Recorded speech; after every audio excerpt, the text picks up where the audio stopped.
Soy Pablo Veloso, les decía, esto es La Espada de Damocles y vamos a tratar un tema hoy que tiene que ver con el mundo de los hindúes.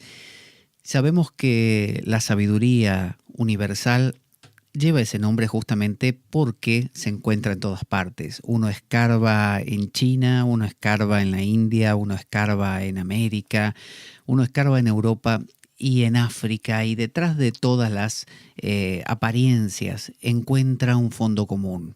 Esa gnosis, ese conocimiento profundo que hay escondido a veces detrás de las apariencias, detrás de los ritos, detrás de los dogmas, detrás de las costumbres, suele ser lo que los hindúes llaman el Sanatana Dharma. Ese Sanatana Dharma significa el Sanatana, eterno, y Dharma. Podríamos traducir esta palabra no como ley ni como verdad, sino que el Dharma es la manera de ser de las cosas, ¿no? Es decir, un manzano, su Dharma es dar manzanas. El Dharma de un ser humano es realizarse personalmente. El Dharma de una madre es criar a su hijo. El Dharma de un guerrero es luchar en batalla. Entonces, el Dharma de la vida entera, de la existencia, es como decir el Tao. Entonces el Sanatana Dharma es algunos traducen la religión eterna. Es aquello que vamos a encontrar, vayamos donde vayamos. Siempre va a haber esta visión profunda de las cosas, este Dharma que podemos recuperar. Y uno de los lugares donde está presente el Dharma siempre es en el mito, ¿no? Como decían los griegos antiguamente, en el mitos.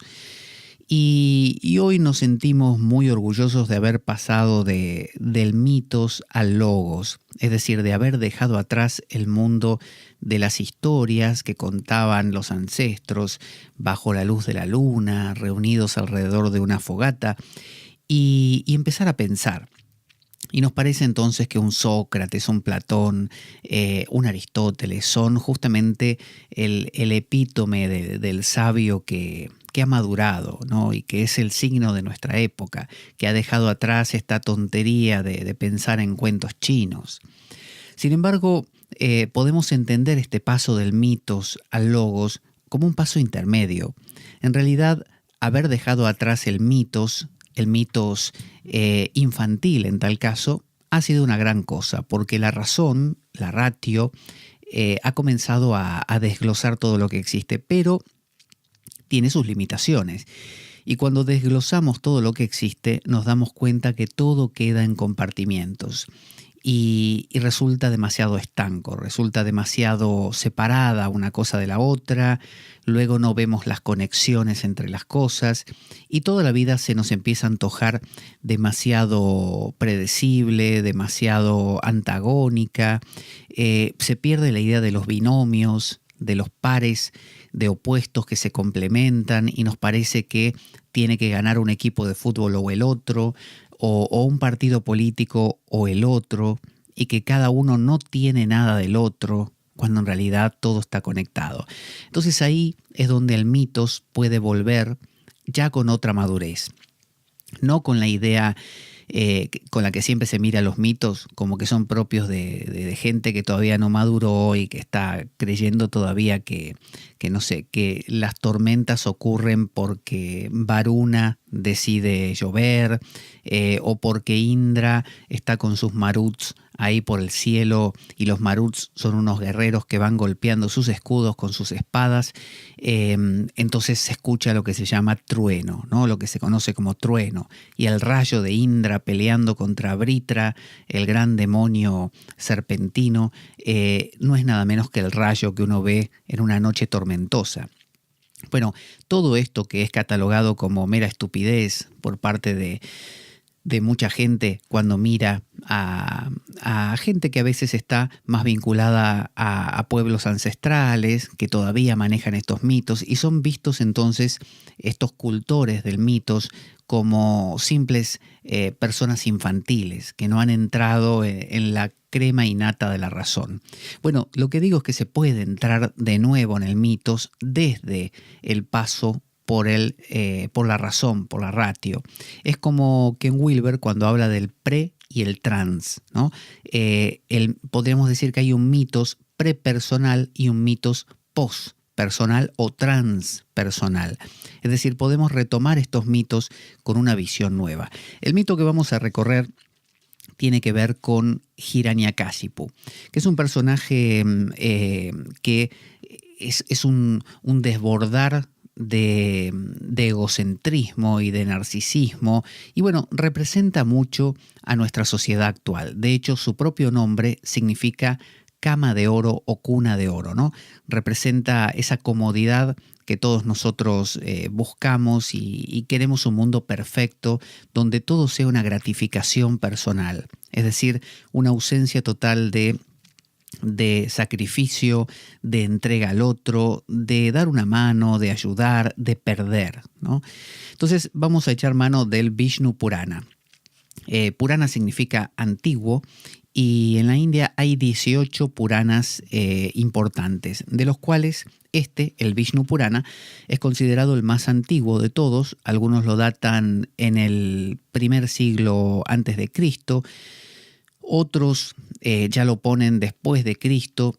Sin embargo, la idea de que proviene del siglo I antes de Cristo, el siglo I antes de Cristo, tiene sentido por el hecho de que en este Purana se profetiza que va a haber ciertos reyes con nombre y apellido, digamos, que justamente existieron en ese primer siglo. O sea que si se profetiza esto, se entiende que tuvo que venir antes o por lo menos un poquito después, como para hacer parecer que realmente acertó con la profecía, ¿no? Cosa que es muy común en los libros sagrados y en las dataciones de estos libros sagrados.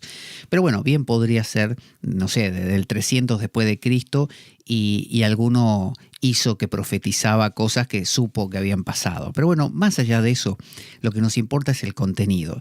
Este Vishnu Purana, como decía, de todos los Puranas hindúes, que son de donde vienen las historias. Porque uno se pregunta, por ejemplo, todo este tema de Ganesha, Shiva, Vishnu, Krishna y todos los dioses hindúes que son tan variopintos y todo eso, ¿de dónde salen? ¿De dónde salen esas historias? ¿En qué libro están?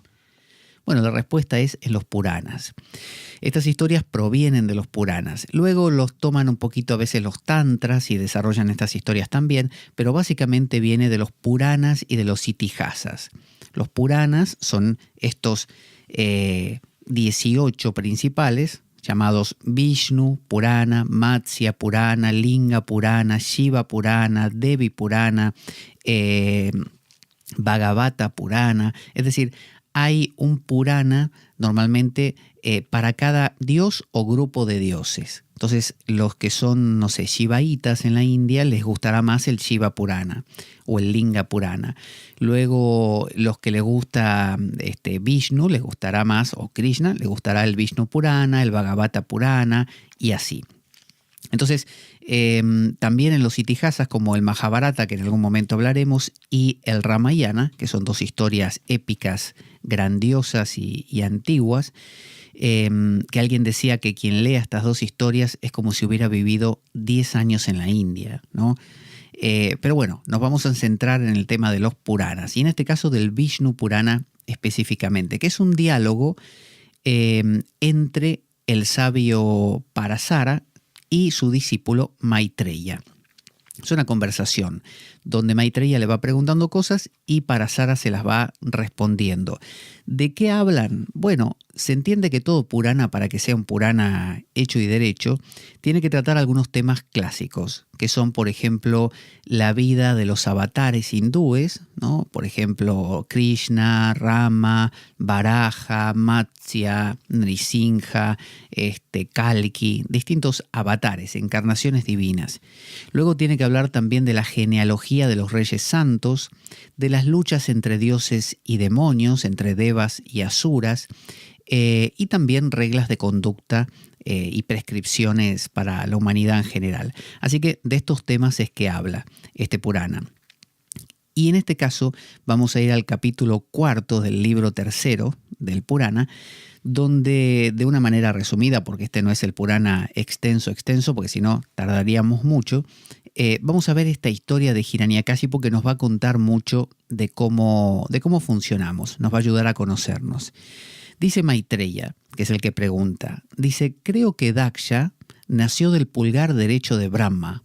Acuérdense que Brahma es el creador, es como el demiurgo de los gnósticos. Brahma es como una especie de dios secundario, ¿no? El dios total, inmenso, es Vishnu. Y ese Vishnu hace uso de Brahma en cada Brahmanda, en cada universo, pone un Brahma que es como una especie de abuelo, ¿no? O bisabuelo de todo ese universo, y lo hace crear todo lo que existe. Y a su vez crear los textos sagrados y todos le rinden obediencia y pleitesía a este Brahma, aunque saben que hay un Dios detrás, ¿no? Muy parecido a esta idea de los gnósticos de que hay un demiurgo que a veces se identifican con Yahweh, ¿no? El Jehová, que Dios de los ejércitos, que tiene a veces esas conductas un poco crueles, un poco duras, sabiendo que hay un Dios de amor trascendente, el Abba, el Padre detrás. Entonces, dice Maitreya, creo que Daksha es como una especie de patriarca, que en algún momento hablaremos de él también, que Brahma, como es el creador, este demiurgo, lo que hace es a su vez crear gente que crean progenie. Es decir, estos patriarcas no solamente tienen descendencia humana, sino que tienen descendencia en forma de plantas, montañas, todo lo que a usted se le ocurra, ¿no? Animado o inanimado. Uno de estos grandes patriarcas es Daksha, que tiene un papel protagónico en la historia de Shiva y de Gauri, o Sati, que ya hemos hablado en algún programa. Entonces dice, dime, gran Muni, Muni significa sabio, ¿cómo fue regenerado como hijo de los prachetasas? También se eleva en mi espíritu una gran perplejidad al no poder comprender que aquel que, como hijo de Marisha, era nieto de Soma, podía también ser su yerno. Le hace varias preguntas. Nos está adentrando en el tema que va a contar ahora en unos momentos, la historia de Hiranyakashipu. Y claro, le pregunta cómo puede ser que este, que era hijo de Marisha, de un tal Marisha, y era nieto de Soma, también pueda ser su yerno. Es decir, no le daban los números, no le daban los tiempos. Entonces Parasara le responde, el nacimiento y la muerte son constantes en todas las criaturas.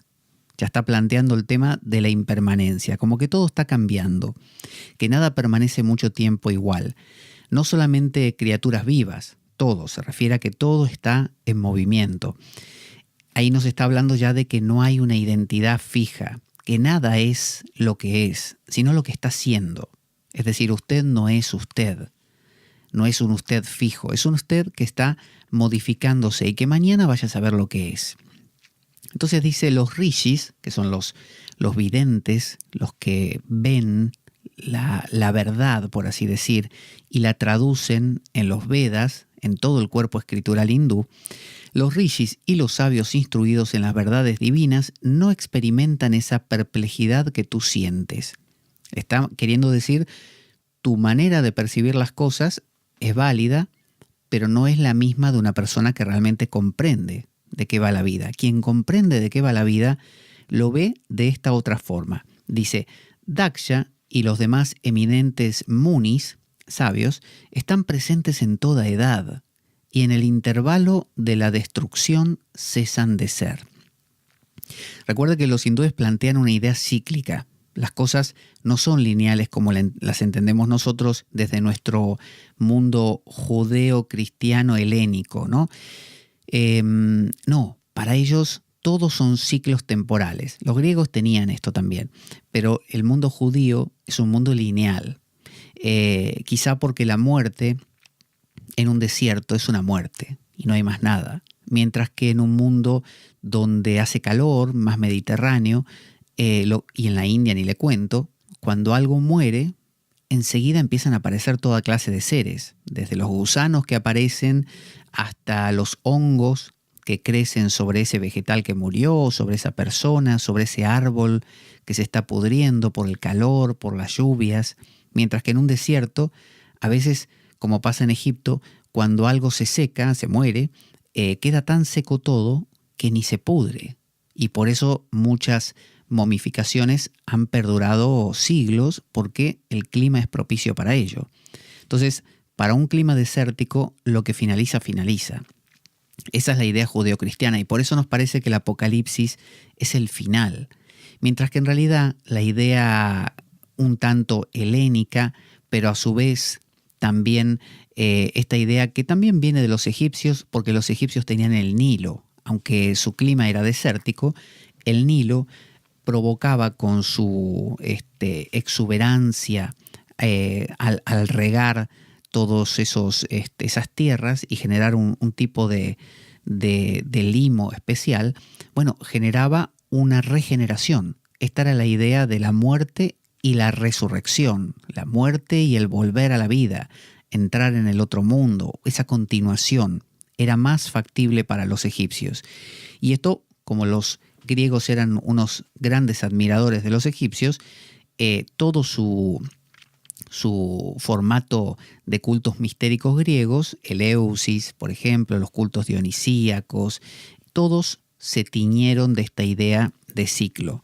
Entonces, le está diciendo Daksha y los demás eminentes munis están presentes en toda edad y en el intervalo de la destrucción cesan de ser. Le está diciendo, las cosas no terminan, no tienen un final, no hay nada que finalice. Todo en algún momento se vuelve a dar.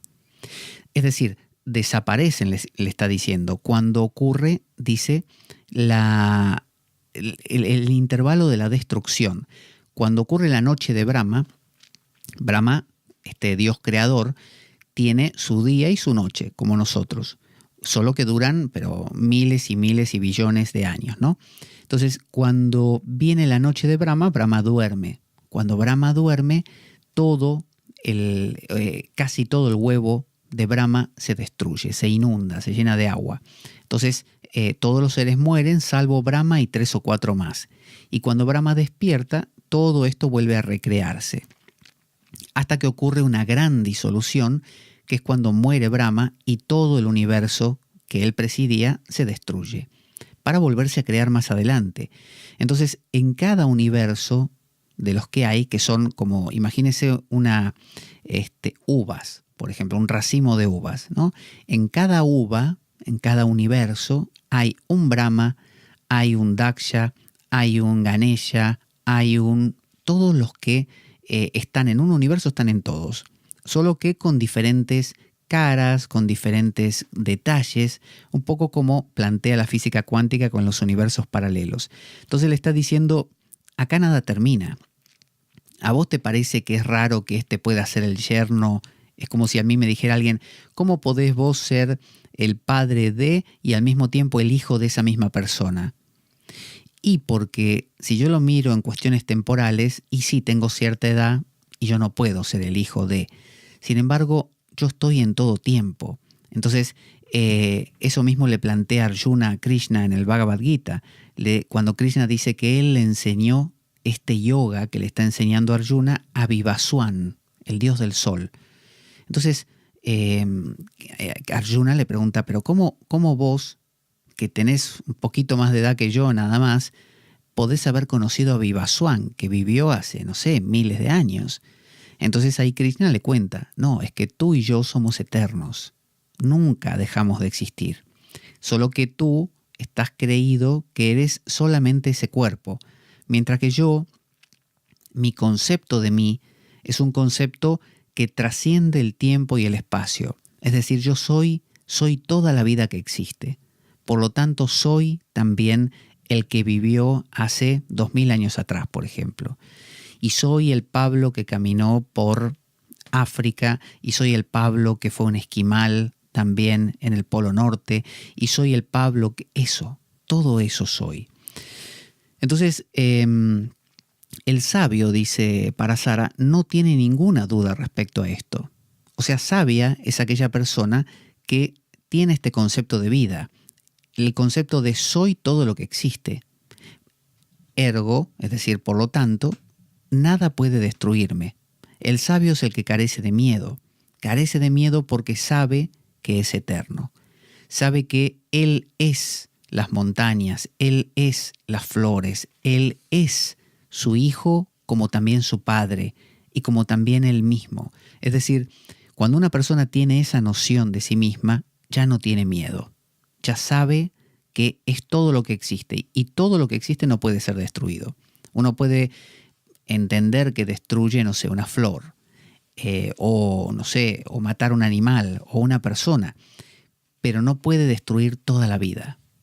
Es imposible, ya que toda la vida no es algo que empiece por alguna parte, es algo que es la suma de todo lo que existe.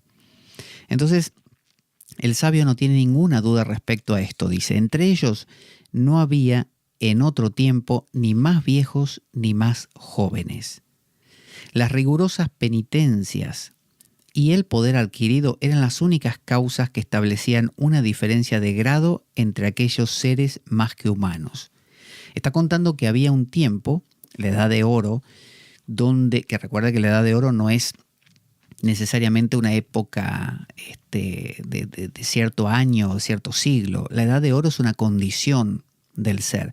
Cuando usted vive en la Edad de Oro, no existen jóvenes ni viejos, no existen plantas ni animales, no existen minerales ni aves, o insectos, existe solamente el ser, expresándose en 1000 formas. Esto no quiere decir que usted en esa época o cuando está en esta condición no preserve su cuerpo, es decir, va a cruzar una calle y no tenga el cuidado de que no lo atropellen. Lo tiene, pero a su vez tiene la conciencia muy clara de que usted es todo lo que existe. Y cuando se da una edad de oro exteriormente, es decir, cuando hay mucha gente que tiene y comparte esta misma postura de vida, bueno, se da un equilibrio espléndido, un equilibrio genial, porque no hay esta opresión mutua, estas ganas de aplastar al otro, de cortarle la cabeza para ser más alto, ¿no? Porque veo que hay gente que es más alta que las demás simplemente porque crece, y otras personas que son más altas que las demás cortando la cabeza ajena. Es decir, prefieren cortar cabezas para sentirse más altos. Esa es otra manera y muy común, por desgracia. Entonces, está hablando de una edad de oro, una condición que uno puede tener, donde uno ve a todo lo que existe como uno mismo. Porque uno cambió el punto de identificación. Ya no se identifica con yo, Pablo Veloso. Ahora no es que no está más Pablo Veloso, sigue estando. Pero ahora soy Pablo Veloso y todo lo demás. Y todo lo demás. Y cuanto más ensancho mis fronteras, menos miedo tengo. Más a gusto me siento. Porque ya no hay tanto un otro que me pueda venir a amenazar, a atemorizar o a lastimar. Ahora soy todo lo que existe. Entonces Maitreya dice, relátame extensamente, venerable Brahman, el nacimiento de los dioses, de los gigantes, de los gandharvas, de las serpientes y de los espíritus. O sea, de todo. Porque cuando Brahma crea, Brahma es como si fuera el ego, ¿no? Dentro nuestro. Es el creador de todo, así se lo llama en la India el Ahankar, ¿no? El creador, Kara, el hacedor del Aham, del yo.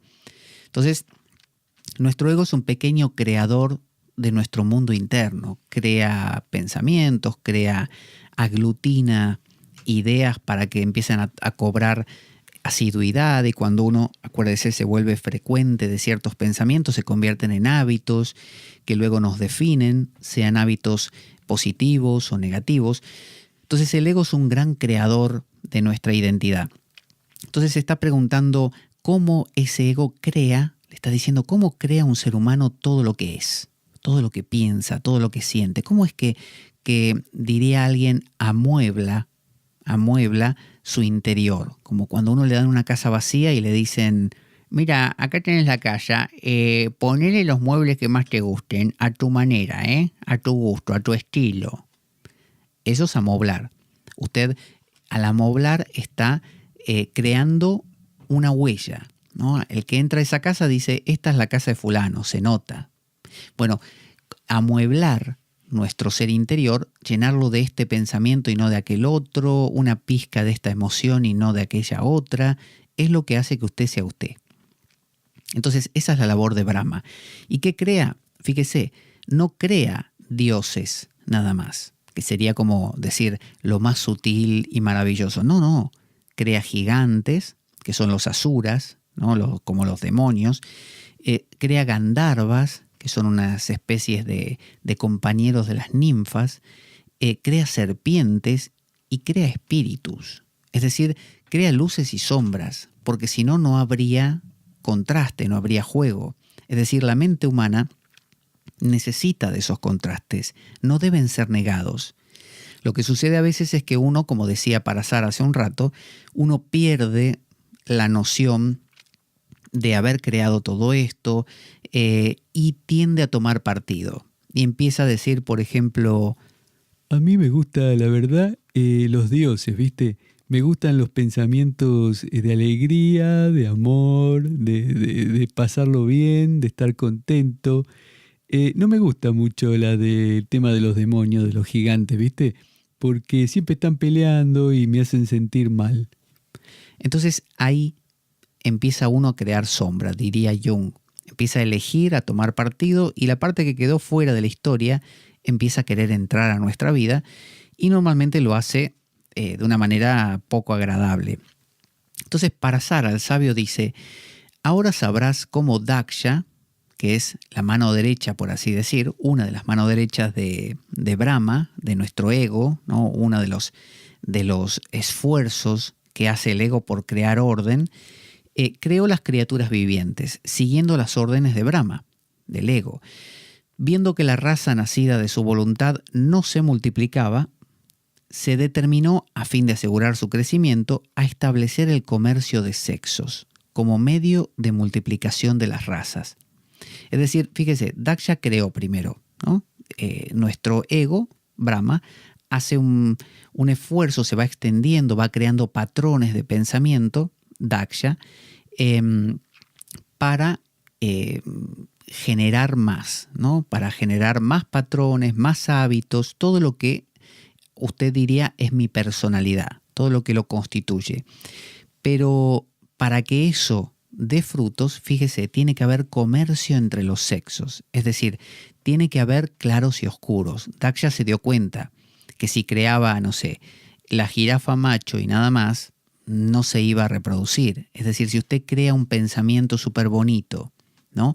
Pero no crea su opuesto, el pensamiento de, no sé, qué hermoso es el amanecer, si no crea un pensamiento que diga qué horrible es el amanecer, lo detesto, ese amanecer no se va a disfrutar. Es decir, no va a haber ahí un crecimiento, se va a estancar la cosa. Usted va a dejar de sentir que el amanecer es maravilloso. La única razón por la que usted siente que, no sé, respirar aire puro es genial es porque le ha pasado en varias ocasiones que no ha respirado aire puro, sino aire viciado.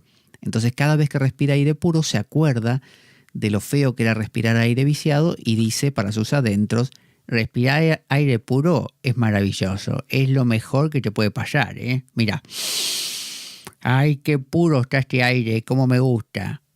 Entonces, fíjese, por contraste, eso descubrió Daksha. Es decir, nuestra mente va notando que necesita esa interacción. Entonces se determinó, a fin de asegurar su crecimiento, a establecer el comercio de sexos como medio de multiplicación de las razas. Eso trae aparejado, usted ya lo sabrá, toda clase de problemas también, porque mientras usted tiene gente que diga nos gusta el blanco y punto, y después aparece gente que dice y a nosotros nos gusta el negro, ya ahí aparece un conflicto. Porque los del negro van a querer que lo que esté sea el negro y los del blanco el blanco. Y van a intentar ocupar el mismo espacio con ideas distintas. Entonces va a haber roces. Pero los roces, como dicen los judíos, que dicen que la Torá, ¿no? Su cuerpo de escrituras, es tan rica que si uno, que es como un martillo, dice, golpeando un yunque. Cuando con un martillo uno golpea un yunque con fuerza, salen chispas. Esas chispas son justamente la sabiduría. Pero claro, salen del golpe de dos cosas. Entonces, cuando hay comercio de sexos, cuando hay, acuérdense el mito de Platón, de estos seres que eran en forma como de huevo o de plato, que eran un solo ser, eran andróginos, no había diferencia de sexos, eran seres muy abúlicos, muy atontados. Y solo cuando fueron cortados al medio por Zeus, ahí empezaron a buscar su parte faltante, ¿no? A tratar de complementarse. Y esa motivación por complementarse es lo que pone en marcha la vida. Entonces, el ego, Brahma, tiene como digamos, premisa y como deber crear diferencias. Fíjese que Brahma es el que empieza a generar toda la diversificación que existe. Plantas, animales, toda clase de seres, dioses, demonios, espíritus. Y lo que hace es pedirle a sus sucesores, a su progenie, que es como Daksha, por ejemplo, que hagan lo mismo. Solo que Brahma es como si fuera el presidente y Daksha un gobernador, y a su vez por debajo de Daksha hay otros que serían como el alcalde y después el jefe barrial y así. Entonces, de la misma manera se va creando toda una especie de flora y fauna mental, que es lo que somos cada uno de nosotros. Hasta ahí todo bien. Ahora, ¿qué sucede? Dice, con este objeto, Daksha tomó por esposa a Asigni, hija del patriarca Virana, joven inclinada a las más piadosas prácticas. Entonces Daksha dijo, yo solo voy a generar una progenie muy aburrida, una progenie de andróginos, de una montaña que no se va a reproducir, de un elefante que no se va a reproducir, y la cosa se va a estancar. Necesitamos movimiento. Entonces tomó una esposa. El Padre Supremo de la especie humana tuvo de ella, o sea, Daksha, 5.000 hijos poderosos. O sea, parece que Asigni era muy fértil, ¿no? La mujer. Entonces tenía 5.000 hijos, imagínese. No le alcanza los días de su vida para parir tantos hijos, de los cuales podía esperar la multiplicación de su especie. Así que Daksha estaba contento. Narada, el divino Rishi, se acercó a ellos, a la progenie, y les dijo en tono amistoso. Esto le dijo Narada. Narada es como si fuera un sabio divino. Siempre, fíjese cómo funciona esto. Y ahí vemos el valor del mito, ¿no? Nosotros tenemos una mente que tiene un ego. Ese ego es como un reflejo del yo supremo, ¿no? Es un Brahma, un creador. Ese ego crea. A su vez, ese ego tiene una mano derecha, Daksha, que son como los apéndices del ego, ¿no? Lo que usted llamaría las subpersonalidades, ¿no? Subpersonalidades. Estas subpersonalidades se dan cuenta que necesitan reproducirse y para eso generar controversia. Entonces usted se empieza a enfadar con usted mismo, se pelea con el vecino, se pone metas, no consigue las metas, se enfada por no conseguirlas, dice que lo va a hacer la próxima. Entonces todo eso es la dinámica de Daksha. Pero como siempre pasa, como decía nuestro amigo Heráclito, el oscuro, el griego, cuando aparece el blanco aparece el negro, aparece el antagónico, para que se produzca dinamismo. ¿Cuál es el antagónico a Daksha? Narada. Narada es un sabio. Si Daksha lo que quiere hacer es una procesión, como diría Plotino, es decir, crear más, ¿no? Complicar más las cosas, es como si usted estuviera viviendo, no sé, tranquilamente solo, y Daksha dice, no, ponete en pareja. Y usted ya se puso en pareja y más o menos se estabilizó. Y Daksha dice, no, ahora tenés hijos. Vale, usted tiene 1. Y viene Daksha y dice, no, 1 no, 10. Y ahora nietos.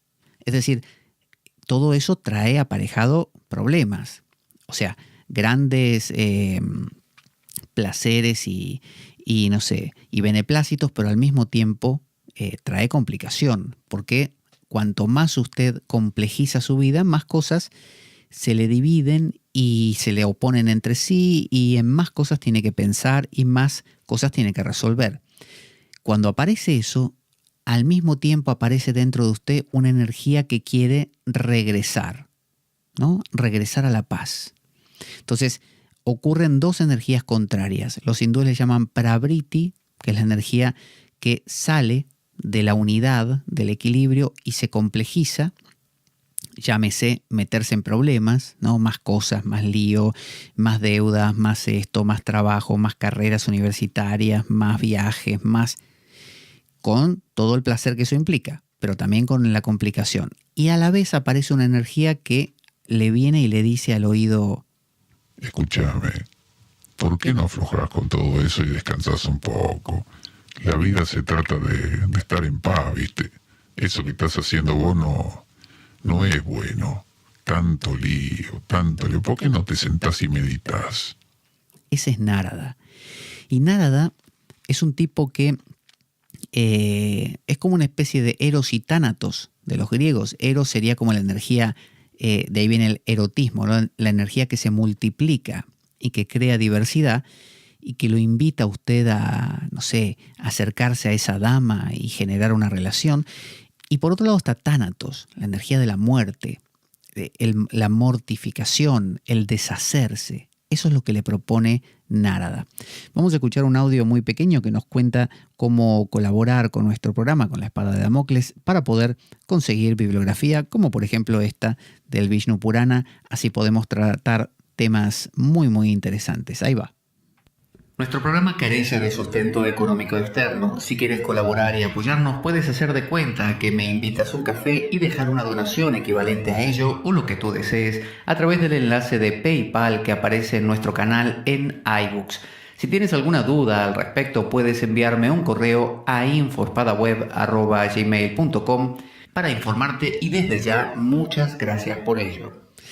Así que vemos que Daksha tuvo 5.000 hijos poderosos, dice, ¿no?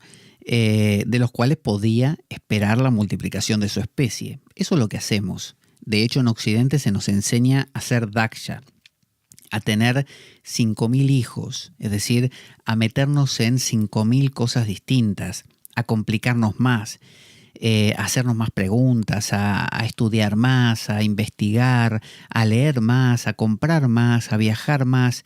Y eso está muy bien. Nos permite grandes cosas, curar enfermedades, viajar a la luna, placeres también, tener cosas electrónicas como internet y cosas por el estilo que nos facilitan otras. Pero nuestra cultura occidental sobre todo se ha olvidado de Nárada.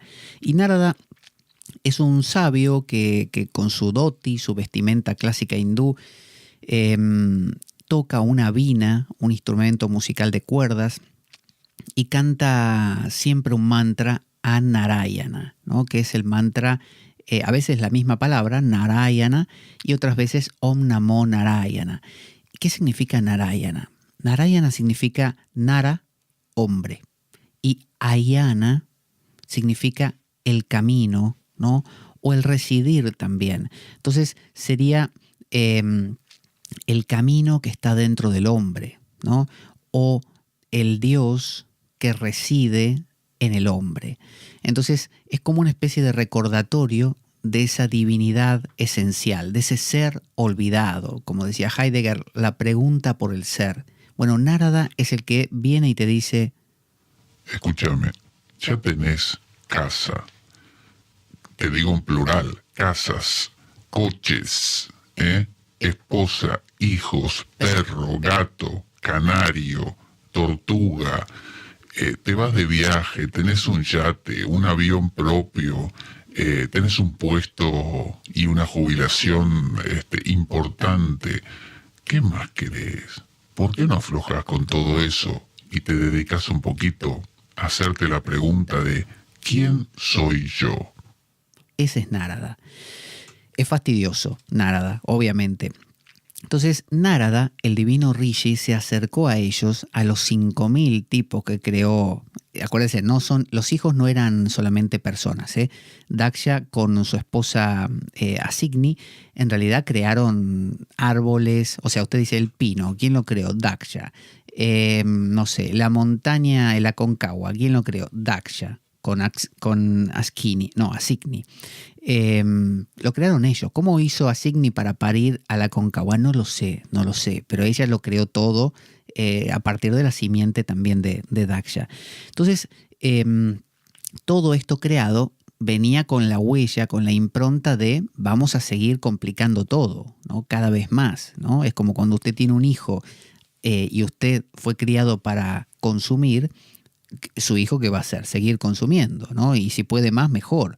Bueno, Narada es la energía de regresar, el Nivriti, remontarse contra la corriente, como hace el salmón. Entonces viene Narada y le dice esto a los Haryasvas, que son los hijos de Daksha. Dice, ilustres Haryasvas, dice Narada, es evidente que vuestra intención es engendrar una posteridad. Pero primeramente considerad esto. Vosotros que como unos insensatos no conocéis el medio, ni la altura, ni la profundidad del mundo, claro, los habían creado hacía un rato, no debéis propagar vuestra raza. Cuando vuestra inteligencia no esté perpleja por el intervalo, la altura ni la profundidad, no contemplaríais el término del universo. Es una pregunta, perdón. Dice, ¿no contemplaríais el término del universo? Entonces les está diciendo que ellos en realidad no saben de qué va la cosa, que sería muy tonto que se dediquen a reproducirse cuando no saben ni por qué fueron creados, ni de dónde salieron, no se hicieron las preguntas básicas. Les está diciendo que cualquier cosa que uno genere sin tener este conocimiento genera problemas, que es lo que nos pasa. Todos pensamos, todos complicamos los pensamientos, todos agregamos más cosas, todos hacemos, viajamos, compramos, vendemos, amamos, odiamos y nadie sabe por qué. Lo hacemos y finalmente nos morimos.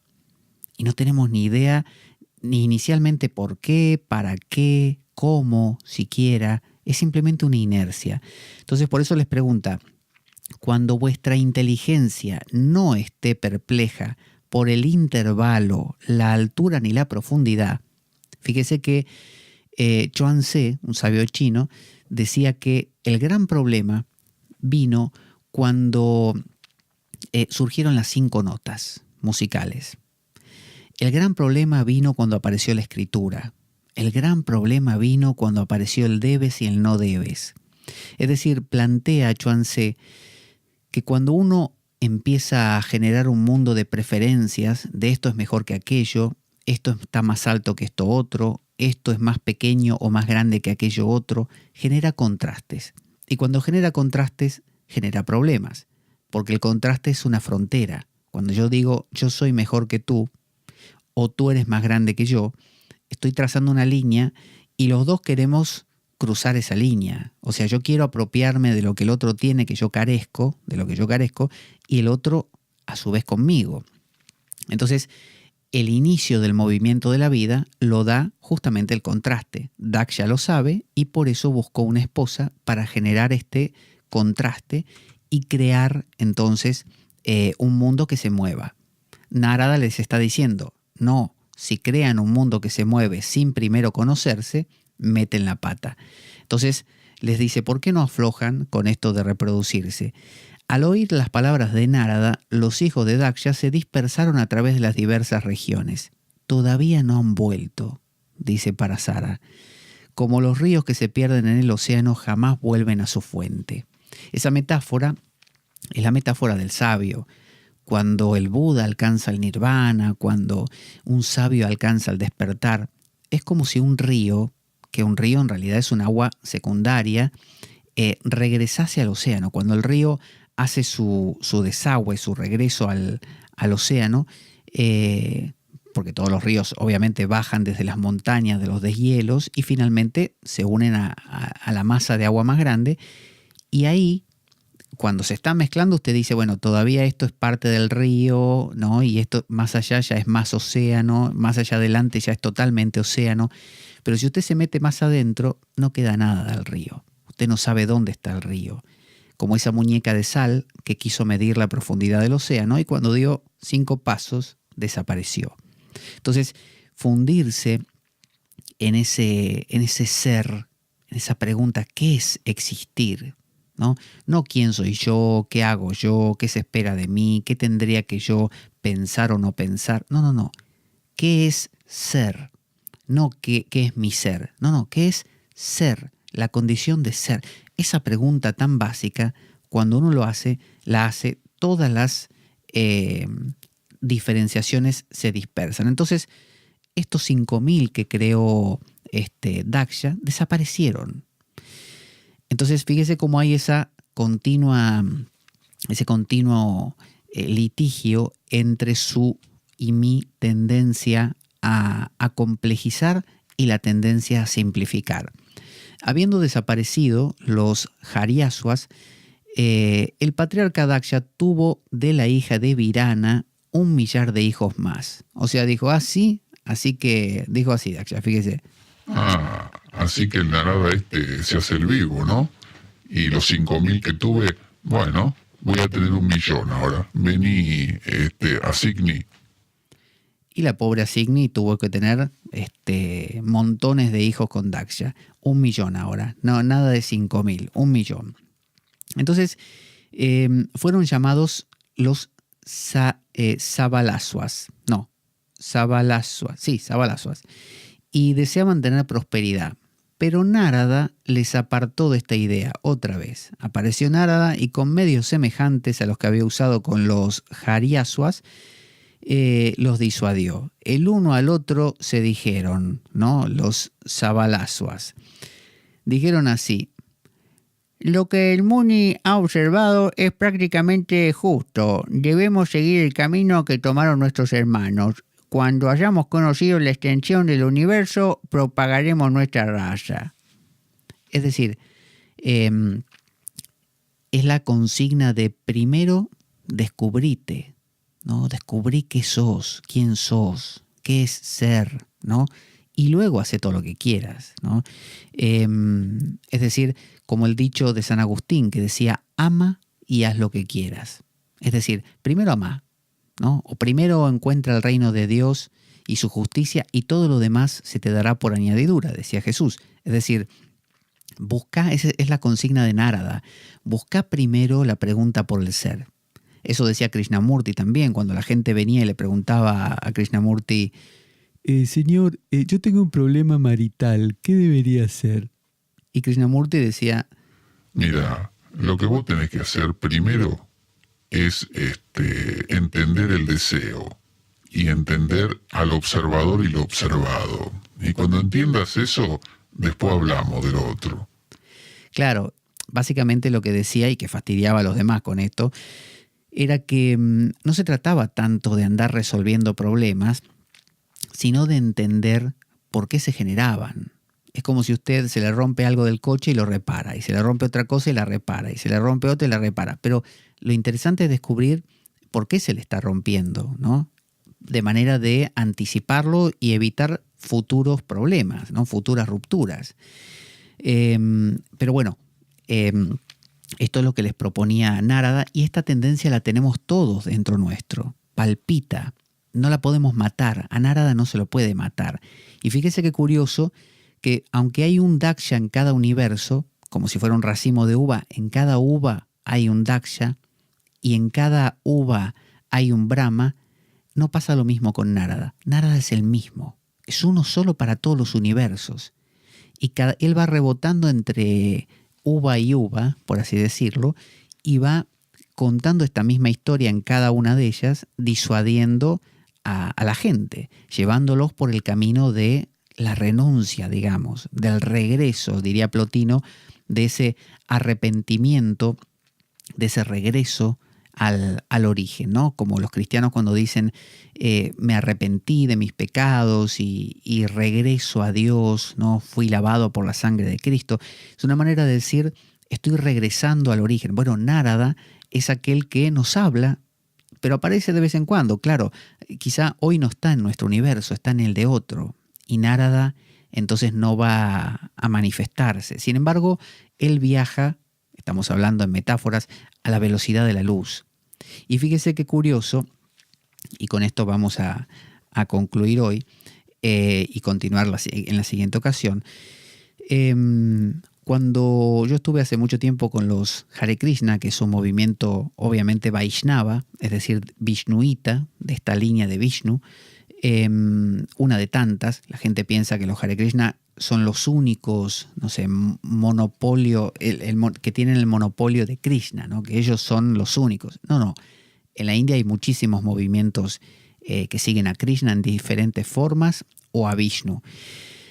Pero algo muy curioso, decían ellos, muy interesante y valioso. Decían, cuando hagas algún kirtan, ¿no? Que es una reunión de cantos devocionales, o lectura del Bhagavatam, ¿no? Públicamente, nos vamos a reunir para leer tal libro sagrado y cantar unos mantras, el que quiera venga. Y resulta que uno va, como organizador, y no va nadie, ¿no? Y uno llega y no hay nadie, llega la hora, pasan 10 minutos y no apareció nadie. Entonces, ¿qué hace uno normalmente cuando da una conferencia y no viene nadie? Se va a su casa.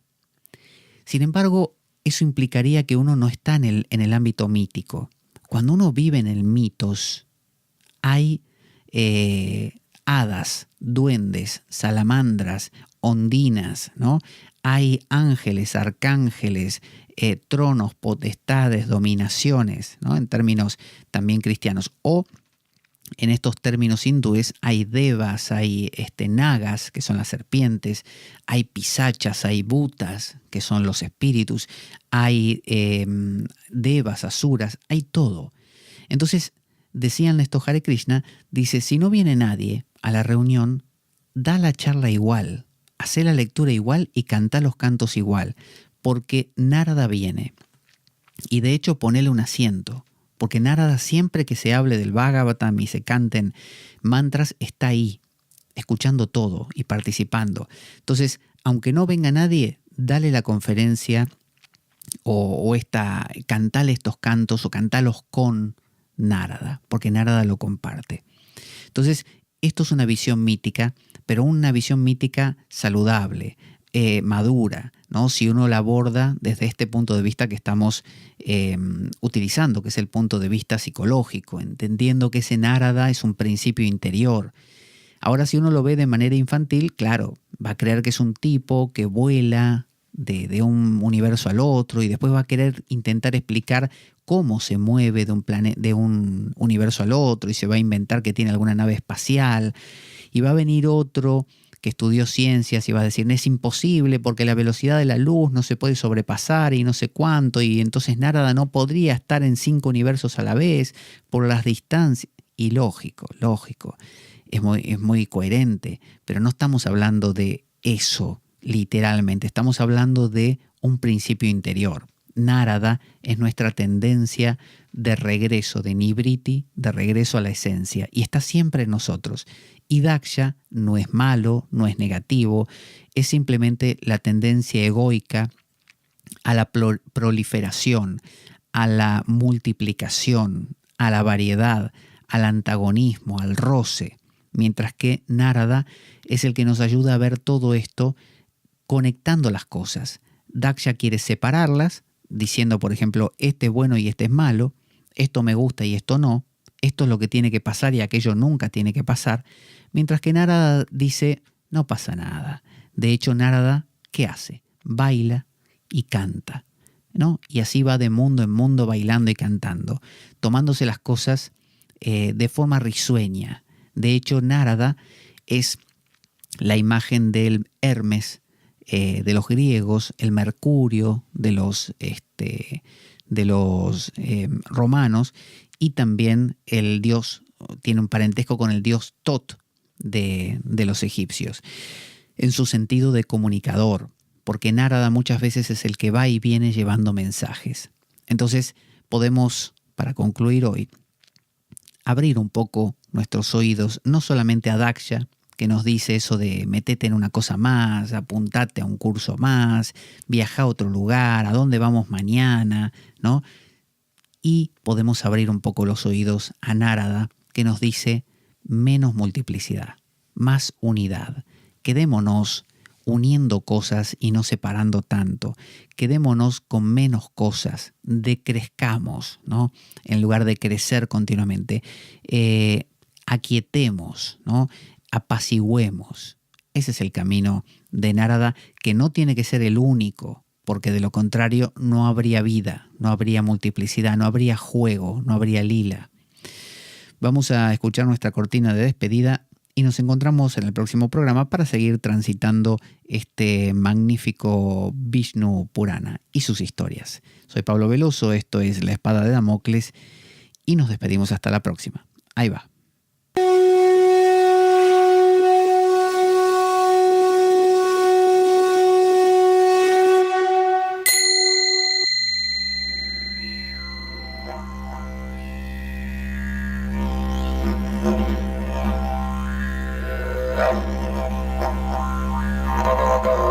La Espada de Damocles. Conduce Pablo Veloso.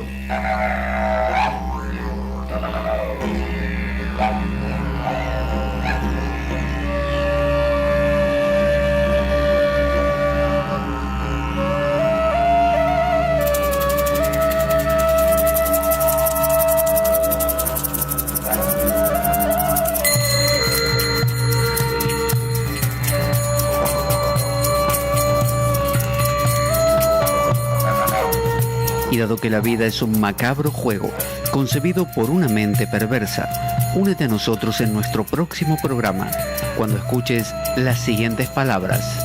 La Espada de Damocles, la ficción más real que puedas concebir. Buena vida para todos, buena semana y... ¡Avanti, Damocleanos!